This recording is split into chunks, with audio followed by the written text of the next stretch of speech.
Good day and welcome to the Power Up. I'm your host, Tami Hill Thomas. Excited that you're joining us today as we equip, educate, empower, and elevate you to make a difference in your community. Remember that we're all better when we're better together. This day, we're going to take some opportunity to shine the light on a global story, on some national news, and even on how you can impact and grow in your character. Because the better you that you are, the better family member, co-worker, individual, right? Parent, auntie, uncle, the better person you are that will impact everything you touch. So come on, how about we begin with the ride? On global news today, let's talk about a story that touched my heart. I learned of a story where the indigenous children in the Amazon jungle who found were part of a airplane crash. There we go. Pardon me, technical difficulties. Who were part of an airplane crash, survived the wilderness alone without adults. I want to share what CNN shared as part of this global story. In the Colombian Amazon, one of the biggest, most torrential jungles at that, rain season, wildlife at rampant, four young people were able to survive for more than 40 days before being found. They say that the secret is because the big sister, the 13-year-old, found a way to store berries and nuts that were part of the jungle to help them with their nourishment. Of the children, they say the rescuers took everything to get to them. It took days just to reach them because of how deep in the jungle they were. Can you imagine being a child, having to figure it out on your own, and then being in a place where all odds are stacked against you? This story, elevated on the global news, touched me in a great way because we often forget about the amazingness of our children and that the parents had to put resilience in their children, that at the time when they were out the picture, they were unable to do anything. The kids had the courage to keep going. We certainly applaud our rescue workers and emergency preparedness teams who have the skills to go into those type of dire situations. But can you even imagine what you need to make it through those torrential storms and the landscape? And yet, this is a success story. We share this for a few different reasons today. First, we want you to consider, if you were in a compromising situation, what does your survival kit look like? Are you prepared to withstand the rain and the storm and the torrential weather or climate that you might be facing and terrain? Or are you in a place where you're fly by your night seat of your pants, going to wait and wing it and see what happens? We want to encourage you today to equip yourself, especially if you're responsible for our wonderful aging population, our seniors who took their time to take care of us when we were younger, and to consider the little people around you. What does your survival kit look like? Now, I understand that it's not in comparison to being dropped in the middle of the Colombian Amazon jungle. I do understand. And God bless these amazing little people that were so resilient and able to handle and come out of this amazing story. But what are you prepared for when you have to face those type of circumstances? So we just want to equip you today with a few things to consider, because you want to be prepared for the worst and hope for the best. You don't want to live in a place where you find that you're not prepared to handle what life can toss at you. So let's just share some easy tips. Number one, those of us that commute. We travel in our cars, or maybe we carry backpacks on the subway. There are things that we can just carry to help keep us in those moments. Number one, consider every day making sure that you have a bottle of water. How simple is that? Carrying a small lunchbox size or a bottle of water with you in your bag in case of emergency could be a lifesaver. Consider how you can make sure that you carry batteries or that emergency granola bar. Mhm. You never know, because there are circumstances that happen to us we don't foresee. Recently, there was a highway shutdown because snow came in, and it was not predicted well enough in advance to help shut down the highway or even treat the highway for the anticipated weather. So the individuals who were stuck on this slippery surface were stuck in this place in their car for more than 24 hours, some for 2 days. If you were in that scenario, are you prepared? Do you have your emergency blanket in case you have to stay warm, in case that battery dies, in case you're stuck somewhere and have to wait till the light of day? Better to be prepared. Do you have a first aid kit in your car that can help just in case you have those nicks, just in case you have to treat sunburn, just in case, right? And then here's one that I learned when I was going through law enforcement chaplain training. One of the main pieces of equipment an average citizen can use that's very beneficial in time of emergency is something as simple as a whistle. You know why? It helps to locate you in those times of dire straits. So if there's a fire and for some reason you can't find your way out, maybe even if you're on the subway train or if you're on the railing or whatever you might be riding, there might be a time when you can blow that just so they can hear a noise, the emergency response team, and make their way to you. Do you know that that's really something simple you can tuck in a pocket and have available? The pandemic has taught us the need to have those gloves and the sanitizer, right? They come in the teeny weeny bottles too. You can spray it on your hands, dip, rub, whatever you need. It's about being prepared, family. Take the resilience from these babies. They didn't know what they were doing, they were just trying to make it. Thank goodness they were found. There are many stories that don't end with that much of a positive, right, outcome. What we hope for you is that you take from this message that I have to be prepared. Little things you can do that can make your odds so much better. Consider bandages, ointments, gauze, pads. Consider personal hygiene products, even garbage bags in your car. You never know how those little things, and family, most of that you can get from the dollar store.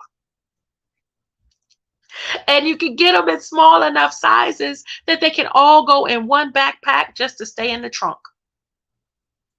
As a law enforcement chaplain, we're required to have an emergency bag that we take with us for the just in case. And it includes a flashlight, it includes spare batteries, it includes pen, paper, it includes gloves, latex gloves, in case there's bodily fluids around and we have to render aid. It also includes things that I might need for me. If you carry an inhaler, maybe that extra inhaler should be in that bag, because breathing is too important. Consider things that you might need that can help you through every day if you had to be in that location for a little while. So, family, what we hope again is that we can educate you, that you draw strength from this story, that maybe you hadn't thought about an emergency kit. Maybe you hadn't considered, let me make sure that the kids around me know where they can find the flashlights in case of an emergency, where they can locate the batteries in case the batteries go out of the flashlights, where they can find the blankets, the emergency bottles of water, those granola bars I just have just in case. Maybe they need to know as part of your fire safety check. Okay, everyone, fire drill. Everybody's going to the emergency location, the emergency spot, cross the street. at the mailbox, whatever your plan is. Emergency preparedness is too important because it helps preserve you in state of emergency. We're honored to be able to say this success story has a happy ending. The babies are alive and well, sadly preparing funerals for their parents who did not survive the plane crash. But they get to live to tell their story, to be able to encourage others, which is what we hope you can do in moments of crisis. Remember, sometimes things in life are just out of your control. You can't control hurricanes, tornadoes, tsunamis, rainstorms, even a flat tire sometimes. You don't have control over if that nail is something you're just driving over, right? What you can do, however, is be equipped, be safe, and make sure that everyone around you understands where they can locate information, how they should communicate with emergency response, that 911 call, what type of information needs to be shared, what's important. Consider running over your emergency plan. I'd like to share one more tip with you. We found that through a lot of emergency training with little people, that they know folks by nicknames, the adults. So if you're down and they only call you Auntie T, they have no way of telling the paramedics your real name. There are some kids that only know you as grandma, have no idea what your name is. Take time when it's part of your emergency response kit, when it's part of your preparation and you're educating the family and you're bringing everybody on the same knowledge. Consider sharing vital information. This is where you can find my health insurance card if something goes wrong with me. This is where you can find the emergency numbers. In fact, on my refrigerator, I have the emergency contact numbers. So when my grandbabies are here, if something goes wrong, they know who to call. And if they get 911 and the operator says, is there an adult close by? They can say, well, I can call. I have their number. They live across the street or they don't live too far.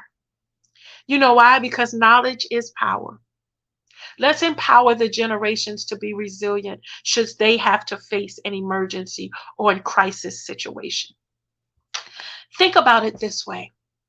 9/11 taught us that emergencies are something oftentimes that can shut a city down. They can shut down our lives.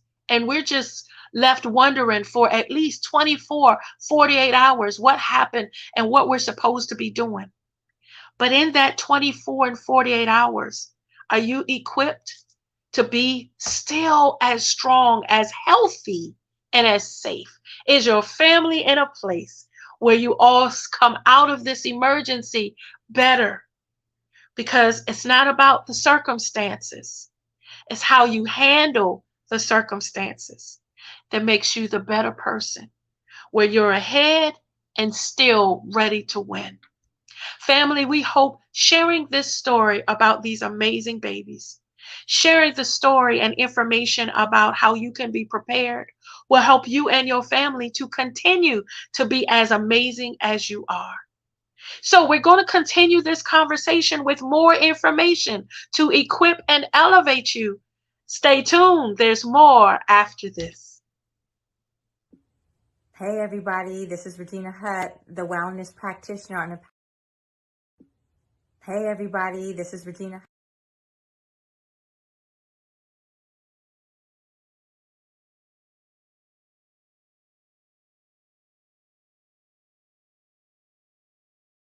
Hey, it's Coach Piangel Jones from the Empowered Morning Show, and I'm reminding you to watch All Things Well 4 Thursdays right here on the WIN Network.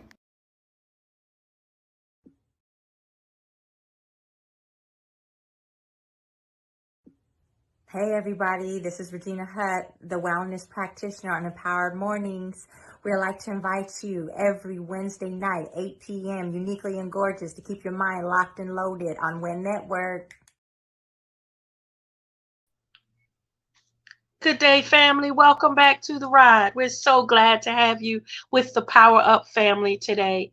We're moving forward as we discuss some amazing, incredible, and needed information around how you can be the example of leadership where you are. Oftentimes, when we think about leaders, we think about rich CEOs. We might think about the pastors that we see, or those that run, I like our bosses that run the shop, run the company, sign the big checks. I want to encourage you today to think about it a little differently. Consider how you are meant to be the leader where you are. Now, I might be speaking to someone who maybe you don't own a business. Maybe, in fact, you hate your 9 to 5. Don't like your job. Don't talk about my job, Tammy. I don't even want to think about it when I'm not there. Yeah, maybe you're the type of worker that is resistant to leadership or feels like nobody cares. They're not going to give me a chance to be a boss or a supervisor. They don't want me here. I want to encourage you to change your thinking and challenge the leader in you. We're just going to take a few minutes to speak hope and life to you, to those who feel like, I know there's something in there, but leadership is just too important. Consider that no matter what steps you take in life, wherever God puts you is meant for you to be the difference. Consider that first. And how necessary it is to be in a place because everybody else around you, believe it or not, is watching you.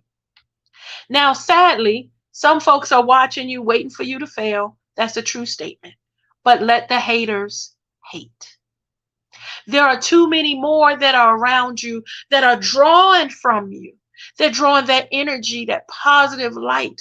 They're drawing what they need to do next. They might be coming to you for guidance, for decisions. So maybe you're not the one that signs the check and opens the company. Maybe you're not the one that's responsible for a full staff of 50 folks that does all the interviews and travels for the job. But you're a leader somewhere, including your home. So let's talk about an example of leadership really quickly. Let's talk about the fact that a lot of times it's not just knowledge based. Individuals think that the people who are always in leadership are the ones that know how to do it all.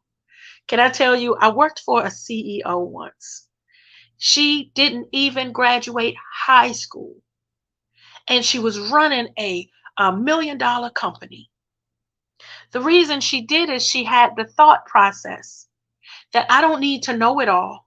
I surround myself with people who know it all. I hire experts in different areas so that I'm covered no matter what I touch. So I don't humanly have to be the 100% expert on everything. That's not possible. You're human. But what I can do is make sure that I improve and grow in my character traits. Hear what I said a little while ago, the example of leadership? Let's talk about it. There are some important keys to a knowledge base. Yes. There are some roles where you have to know what you know. Let me give you an example. I don't know anything about computers. I know how to turn them on, do my work, cut them off. In fact, I have a friend that when something doesn't act right, I give them a call. And usually the first thing they say is, did you reboot the computer to see if it would update? Every single time. And that's the fix most of the time. So I'm not skilled in that area, right? IT is not my calling. However, I do know how to communicate with individuals. I do know how to make folks feel comfortable in conversation. I do know how to lead people with integrity, honesty, and trust. That's what makes those folks that have that skill want to be part of my team. So I want to challenge your thinking to first say, consider while you're growing in your area of expertise, YouTube University, an amazing thing. Google what you're trying to learn. There's free certificates out there. There's videos where experts are talking about it and you're listening to the lingo. You're learning the language so that when you sit for that interview, you know what you're talking about. Yeah. So while you're building in knowledge, how much are you building in those soft skills? The listening, understanding, the empathy, right? How important is it that you relate to individuals so that when they are part of your team and they follow you, they believe you, they buy into your vision and your mission and your focus? Consider this, that one of some of the best qualities of leadership start with understanding. Let me give you an example. Given the space to let that person know they're valued and heard. Now, that's even if you don't agree. Let me tell you, there's times when I sit with folks, they see things totally opposite than me. And do you know why? Because I'm the only Tami that thinks like I do, loves like I do, cares like I do, and embraces all the stuff that makes me me. I'm the only one. And I'm surrounded by a whole lot of Tammys, because Tammys are amazing sisters in this world. But I can still only be me. So to think that someone else is going to have the same values as I do, have the same mission as I do, think the same way I do is not appropriate. You got to give everybody their opportunity to be unique and amazing, right? You got to give them the opportunity to be all they were designed to be. Remember, I shared my friend who's an IT specialist. If he wasn't, I'd be short when it came to computers. I need him being awesome in IT. Because when I call him, I need him to be right. But what I can do in my lane is be the best me. So when as a leader, you create an understanding and you listen in a much deeper, active way, which means there was an acronym I heard years ago, WAIT. I actually have it up on my wall. The acronym stands for, why am I talking? One of the best things we can do as leaders when we give space to folks is allow them to have the space. We oftentimes are so deadline driven and so focused. I got to get home. I got to run the baby's bath. I got to cook dinner. They got homework. I got to do hair tonight. Okay, then I got to hurry up and get that done because I've got my own school projects I have to do. I'm taking these online courses, or I've got a program, a project or something due for work in the morning. So I'm working late tonight, or I have a part-time job. Once the kids go to sleep, now I'm online doing we have a routine that keeps us hustling and bustling. In it all, how strong is your character that when people see you, they say, I like him. I want to work with him. I want to be part of his team. Anything he's connected to, I got to be connected to. The example of leadership. Now, if you're understanding, given that space, if you're listening, allowing the space without judgment, confidential, and being empathetic, I totally understand that this is hard for you. I can't even wrap my mind around what it must feel like. But your feelings are valid. Can I tell you how those words can make a difference in somebody's whole mental state? Your feelings are valid. Every leader should write those words down and consider saying them in a way at a time, because when that individual hears it, first of all, you just validated them without judgment. Don't start it with, I disagree, but your feelings are valid, or your feelings are valid, but I think you're crazy. That totally negates the whole conversation. And again, if you're in a space of empathy, you're putting yourself in the other person's shoes. In other words, but by the grace of God, there go I, is what my grandma said. Could have been me. If the bereavement period, it's so hard for this individual. I've had to bury someone once. and I'm still living. I'll have to bury others. Nobody lives forever. So one thing I can do is be empathetic to the fact that they're still in a place of mourning. Everybody's had times when money's been tight. If you've got an employee that's trying to make it living check to check and they're struggling with things, of course they're going to be preoccupied with that. Not your job to fix their problem, your job to allow the space and validation. Your feelings are valid. I'm here any way I can to listen. You tell me what you need. And then reassure them. I'm glad you're part of this team. So what I did is I just presented you all with a leadership cheat book. These are some of the cheat tips that I share when I do leadership communication courses. Because what we say is what people live by.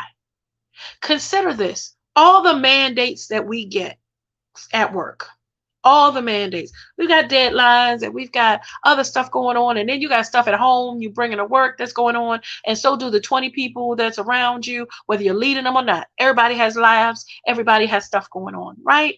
Consider this. You still have a mission you have to meet. There's a product that has to be produced so that everybody gets paid. There's an outcome of some kind. If you're in a call center, you've got to meet this goal for these many calls. If you're producing a product, then you've got to get the inventory control. You've got to get everything, the quality control done. You've got to get all you need patents out so that that can be duplicated. And then you've got to go through the processes, right? If it's meetings that you're just preparing for, I just got to get this agenda done so that I can go into this meeting, make sense what we're talking about. Everything has deadlines to it. There's steps, there are requirements you have to go through. Here's the thing. How you handle that is honestly what people see. So, in other words, if all hell is breaking loose and everybody else is tripping, in my slang, everyone else is confused or having issues and anxiety is risen. I mean, everybody else is all about them. Are you the level head? Are you the one that brings the calm? Can you refocus everyone? Do they feel strength when you speak? Resilience? Do they feel like, okay, all right, you're right. I was thinking the wrong thing. Let me reassess this, get things together, and we can do, yes, we can do this. You're right. Because the power that you have in leadership impacts your household, the babies under you, the neighborhood, the kids around you. That's one of the reasons why listening to seniors speak is so gratifying. Because we get to learn through their speed bumps. We learn the hills they had to climb. We learn the paths that they took so we don't have to repeat them. So when you're going through these moments, consider the example you're leading. And let me help those who might be middle management or frontline management. Let's say you're the shift manager at McDonald's. First of all, McDonald's is one of the top selling restaurants on the planet. So that's not a small job. But the fact that you are leading at any level is what I need the message to be today. We've got to stop comparing ourselves to others and think leaders only have $1 million checks. Can I tell you, as much as millionaires have a lot of money, they have a lot of problems. I coach millionaires, global, that are on many different scales. The reason that I coach is because they need that process. They need to pause life for a minute to release or to figure out next steps, just like you do. We're all human. Consider no matter what level, if you're leading a book club. And here's the thing, let's say you have a lot of ideas in you and you just haven't started. Come on, lead by example. If you're a coach, if you're a teacher, let's say you're a sub, or you just lead a knitting class. Let's say you lead Bible study at church. Whatever you do on whatever scale, if there are two of you, somebody's being influenced by you. And let me say this, if it's just you, What you say in here is the most important conversation you'll ever have. Self-talk is too important. So elevate yourself. Pattern your life by the example you want to be. Learn the traits of integrity. Learn the characteristics of perseverance. Learn how they get back up every time they get knocked down, because knocking down is going to happen. Falling down is going to happen. And sadly, sometimes people will push you down, and you still got to find a way to get back up. Get refocused and move forward with the greatness that put you in that role. Family, as you get educated and equipped today, we also want to empower you that you have everything inside of you that you need to be great. You have all of the skills and the abilities in you. What you need is to increase your skills and strengthen your abilities. Means build your capacity. There are ways to increase your soft skills. Positive speech, number one. What you say brings life. It can also cause a whole lot of death. How many times has someone responded and you just were able to breathe again and go, yeah, okay, that makes sense. Let's roll with that. How many times has someone responded and it made you pop off, where you either had to offer an apology or sadly bail money because you reacted instead of responding? Positive speech is so important because it's what individuals hear, especially in those crucial times. How many of your team feel like they're more than just a calculator because they crunch numbers? Or they're more than just a receptionist because they answer phones? How many of them feel like they're valued part of your team? Do they get that smile when you come in? Do they get that nice dress? You look amazing today. Do they get that I love your voice when you answer the phones? Thank you for handling that package for me. I appreciate that. Do they get your air of gratitude? Do they get your positivity so that they leave better? How about they leave wanting to come to work for you? I actually know individuals who love their boss so much that when their boss left, they left to go with their boss because the person they bought into, they trusted them. They believed that if that person said, come on, we're going this way, without a doubt, they followed them.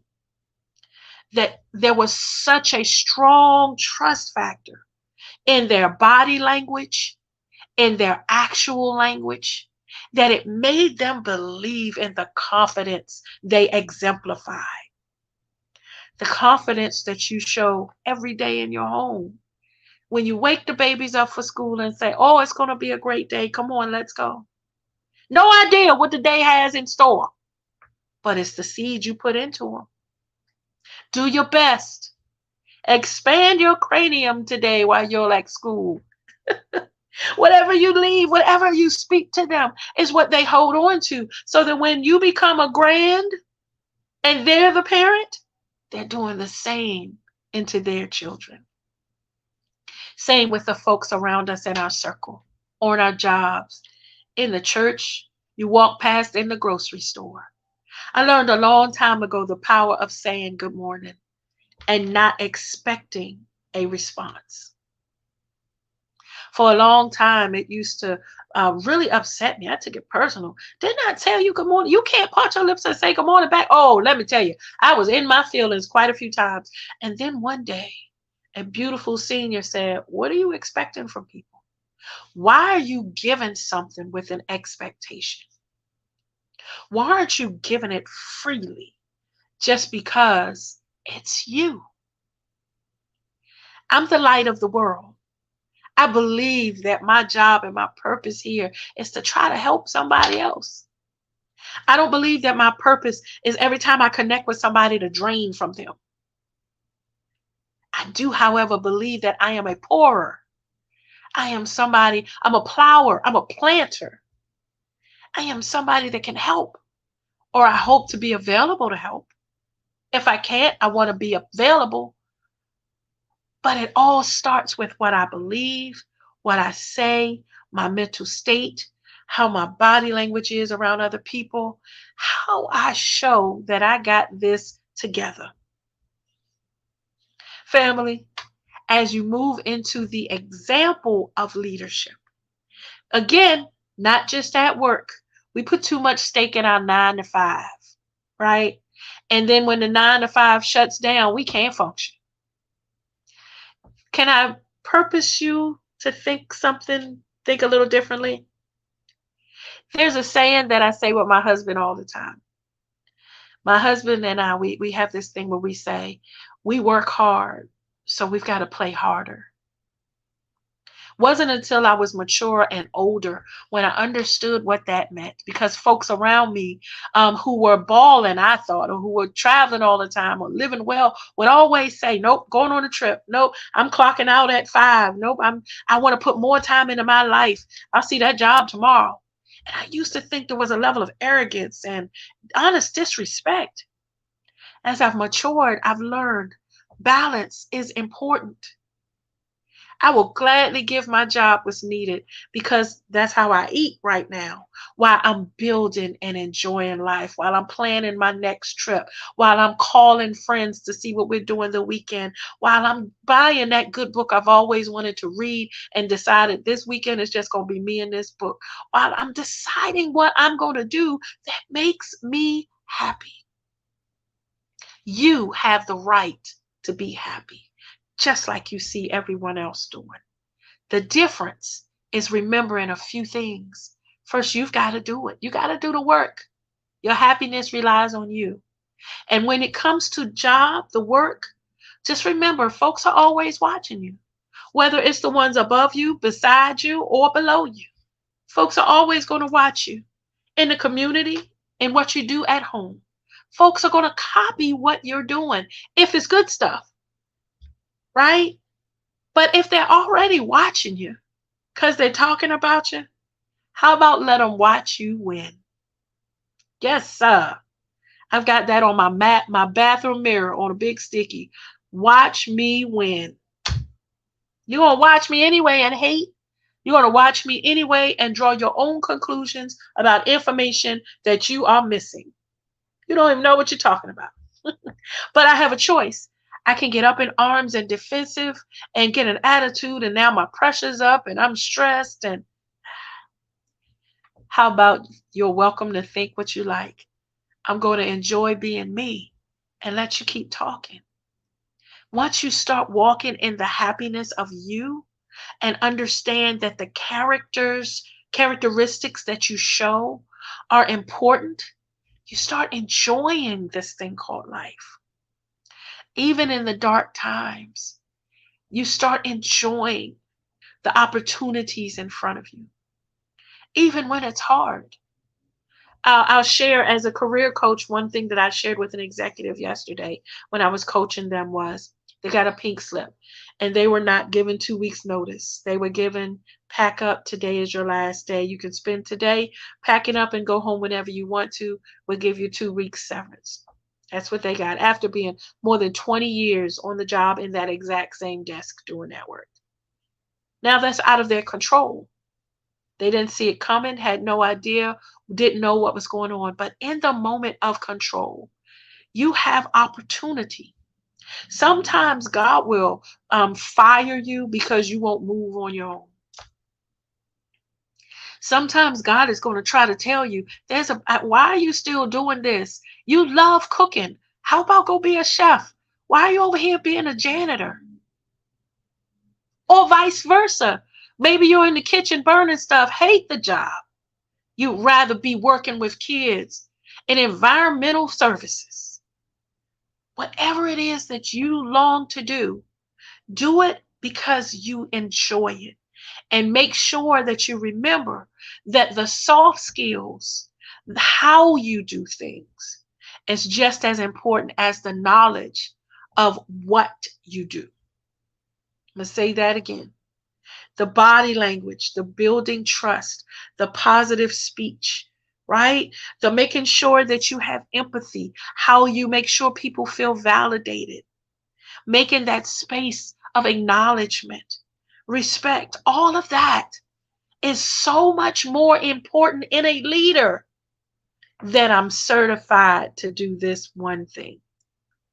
Don't get caught up with thinking you got to have 1,000 certifications or 1,000 degrees. It's quite possible that there's a job waiting for you to apply for it. But because you were ho hum holding on to that 9 to 5, you never entertained it. Guess what? Now God has opened an opportunity for you to give 1,000% of your energy into what's actually meant to make you happy. Family, we want to make sure that to remind you that you are worth it. You are worth all the opportunities. You are worth all the greatness that's in front of you. The best is still yet to come, and you are worth the best. And if they're going to watch you when you're down, let them watch you get back up. I heard someone say years ago, I'm going to not just let them watch me win, but I'm going to make a front seat so they can come on in the audience and have the perfect view. It's all about you being the best you. So we hope that this opportunity to remind you of leadership by example helped you today.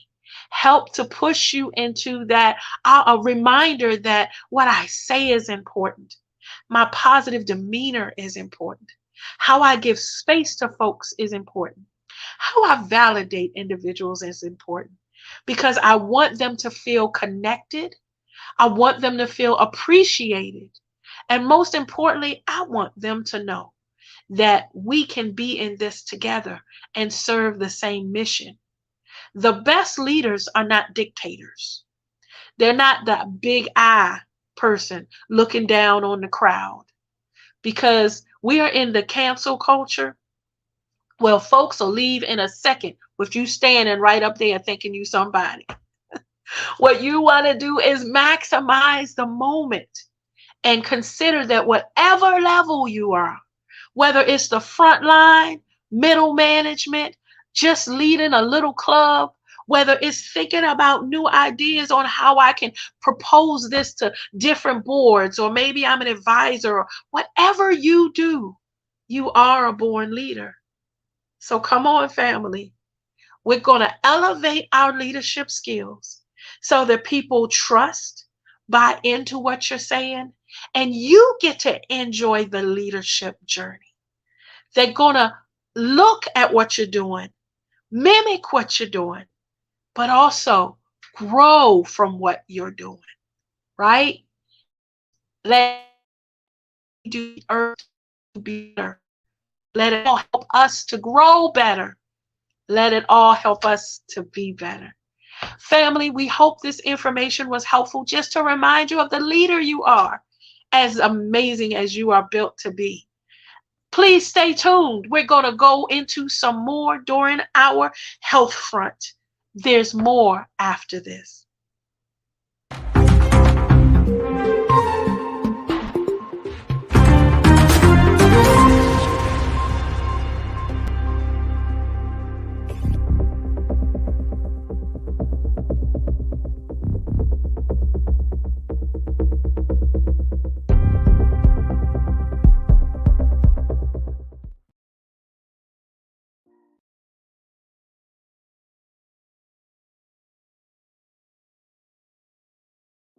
Hi, guys. It's Tina Wynn, your host of the podcast, You See Me. I want you guys to stay encouraged, continue to come out and see me, and most importantly, see yourselves. Remember, the only way that you can truly enjoy life is to see other people so that you can enjoy the beauty of seeing yourself. Come join me Saturdays at 4 on the We Empowered Network. Thank you. Life has its way of being sweet, and life has its way of being spicy. You did not have to hit me there. Girl, I did not hit you that hard. Anywho, life has its way of being hard, and life has its way of being easy. Join us every second Thursday at 7 p.m. Central Standard Time, 8 p.m. Eastern Standard Time. at the We Empower Network. Tune in to the Sweet And spicy. Podcast. Hope to see you there. Bye.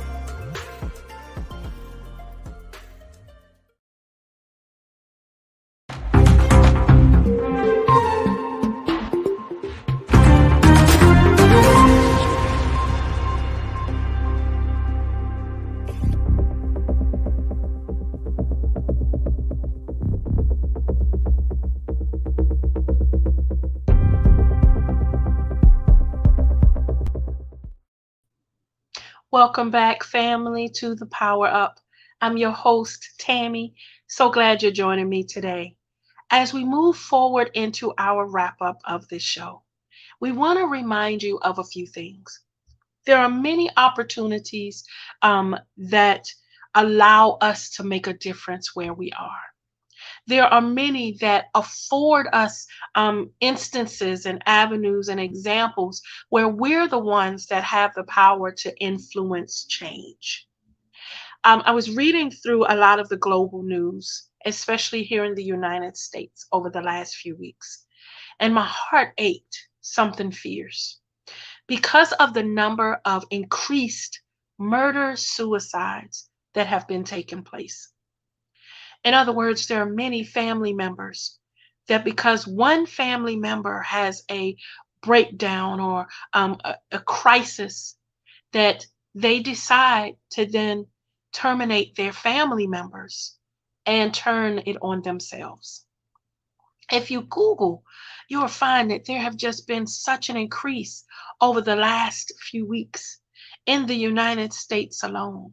Suicide rate has elevated so high since the pandemic that folks who have lost jobs or lost family members find themselves in a place of hopelessness. And we want to wrap up our show today by reminding you of how important you are.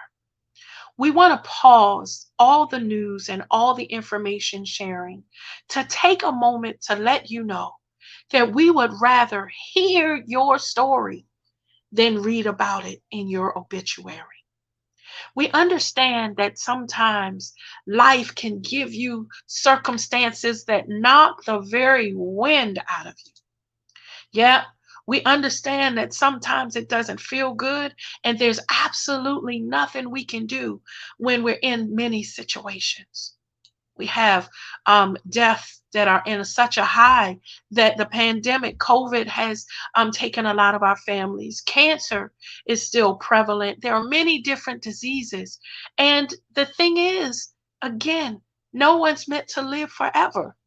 But it doesn't make the easiness of separation, right? When you're in a connection with someone you love, you adore, you run with every day, they're your friend, they're your confidant, they're your coworker, whatever influence they are to you, and that connection gets torn apart. There's a wound that now has been opened up, just as if you were cut by a knife or you fell on the ground and the concrete tore your knee. There's a wound that is a place that has the implications of hurt. It has the implications of being so hard. And many people don't know how to process the pain or how to process their emotions. And behavioral health is very intentional about sharing crisis techniques. I want to take a minute to help my family today who might be surrounded by individuals that are in need, and you're just not sure of the signs and what to look for. You're not sure of how you can help individuals. What you'll notice are different type of resources we're going to be sharing through this wrap up that's meant to help you to tap in to how you can learn information in the real time. The Suicide Prevention Lifeline has individuals readily available waiting to hear from you. Certified and just at the phone. will help you at least have a space of release. For those folks that feel like I can't talk to the folks around me, they don't understand. There's a neutral, open opportunity. And they now have opportunities for you to text and converse with counselors as well. But let's say you're in the presence of someone where you've noticed behavioral changes. I want to share a few techniques and tips we learned as a trained mediator in law enforcement. First, I need everyone to understand something. Before you try to approach anyone that might be in a crisis, I need you to think about this one thing. Wherever they are mentally is real to them. So if they feel in a state of hope where they're ready to get rid of it all, it's not something you can just pull an individual out of. They are in a very real present state in their mind. Have you ever had a nightmare while you were asleep? And it took a while for you to get out of that thing, right? It was so real. You smelled it, you breathed it, you were soaking wet when you woke up. And then when you woke up, you still remembered it. It was that vivid. When someone's in a place of trauma, it is very real to them. That's why one of the things you should never say to someone is get over it. Because you, while maybe having a state of empathy, don't have the right to rush anyone through a healing process. What you want to do is look for those signs that will help you know the difference between what you can do and calling the individuals that are prepared and trained to respond. Let me share just a few physical, behavioral, and psychological indicators, okay? If you notice rapid mood swings, if you notice individuals are talking about suicide, if you notice increased agitation, maybe someone's hygiene has changed. If you notice that the individual is having angry outbursts, maybe they're paranoid and speaking to individuals or other voices that are not there. If you've noticed abusive behavior, or quite the opposite, someone is now withdrawn and isolating themselves. If you notice someone who is in a very real threatening behavior action, if they're doing things where you see that they are harm to themselves or others, they might cause self-injury. If you've noticed someone might be severely impaired or inebriated due to drugs or alcohol. Even highly erratic behavior, where you notice somebody pacing back and forth. The reason that we're sharing these techniques is because there's something that you have to know. That first of all, your job in that moment is to remain calm. Your job in that moment is not to put on a medical provider hat. It's not to decide you're going to move into substance abuse counseling or try to yell at somebody and get them to understand. That's not your job in that moment. Remember, it's real to them. What your job is to be the voice of calm. Remember that the same way we just spoke about how you would be the example in leadership is how you can be the example in a moment of crisis. Remember that that person needs respect for their personal space. Don't just walk up on somebody that's pacing. Don't just decide you're going to go grab somebody and hug them. Might be everything in you that, oh, you just need a hug. Understand that's what you feel like they need. Where they are is totally different. This segment is meant to help prepare you with some real tips on how you can help our brothers and sisters who are going through. Because at some point, trouble comes on our street, knocks on our door, and we have to deal with heartache. Okay, so it's not just the situation, right? How you handle it. Here's a few more tips for you. Make sure that your hands stay present. Don't put them in your pockets, behind your back. Sometimes what people see, if there's fear, they might assume something else. Just keep them present. I'm going to use this as an example. Hey, Carl. Notice the tone of my voice. You look irritated. Are you okay? How can I help? Get away from me. You don't know what you're talking about. Whatever they might be saying. Carl, it's Tami. Hey, Carl, it's Tami. Can I help with anything? What do you need? You want some water? Can I call somebody? Now you'll notice that immediately in that moment, what I'm trying to do is get Carl to see who I am, that it's me. If he doesn't ever recognize me, I want him to see my voice and my hands and hear what I'm saying. How can I help you? What do you need? One of the things that individuals in trauma will do is tell you what's going on. I'm hot. I'm hot. I need you to step back. I need you to clear the room. I feel like the walls are closing in on me. They will give you information. Repeat that back. Carl, you feel like the room, okay, the walls are closing in on you. What do you need? You're hot. Would you like some water? What do you need? Would you like to be cooled up? What do you need?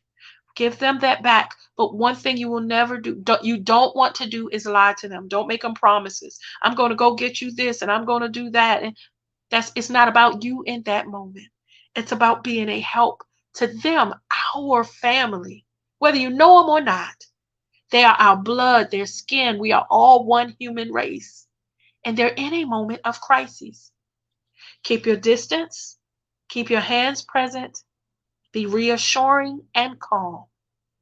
When you get the earliest opportunities, make sure that the emergency response professionals who are more trained than you are on the way and en route. Because you don't know the severity of the issue.